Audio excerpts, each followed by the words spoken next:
प्रारंभिक अवस्था में शिष्य को ये स्वतंत्रता है कि वो मूर्ति से भी जुड़ सकता है, वो तस्वीर से भी जुड़ सकता है प्रारंभिक अवस्था में, क्योंकि उसके मन को ठहरने के लिए कोई चीज चाहिए, कुछ ऐसा जो सामने आंखों से देखा जा सके।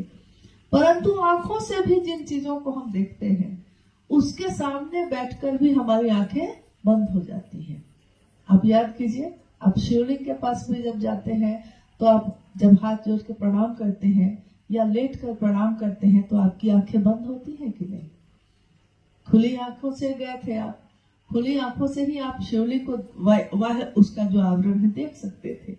परंतु आपने उस शिवलिंग के प्रतीक के अंदर जो चैतन्य है, जो शिव है, उससे मिलना चाहा है। तो मिलना चाहा है तो आपकी आंखें बंद हो गई, क्योंकि अब अंतर की यात्रा है, अंतर जुड़ेगा उनसे।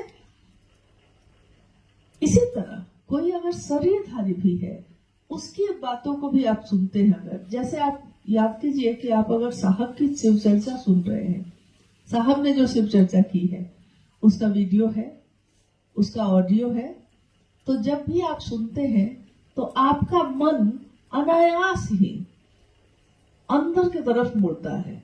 मतलब आप अपने आप में याद करिए कि आपकी आंखें, कितने लोग तो सोते समय सुनते सुनते सो जाते हैं, यानी आंखों को बंद किए ही उसमें डूबते हैं, उनका मन डूबता है उसमें।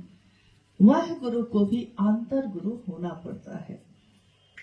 वाणी, शब्दों और मौन व्याख्यान की सीमा से भी परे जाकर शिष्यात्मा की, शिष्य की आत्मा, शिष्य की आत्मा यानी शिष्यात्मा की परमात्मा से, ये शिष्यात्मा क्या है, ये परमात्मा क्या है?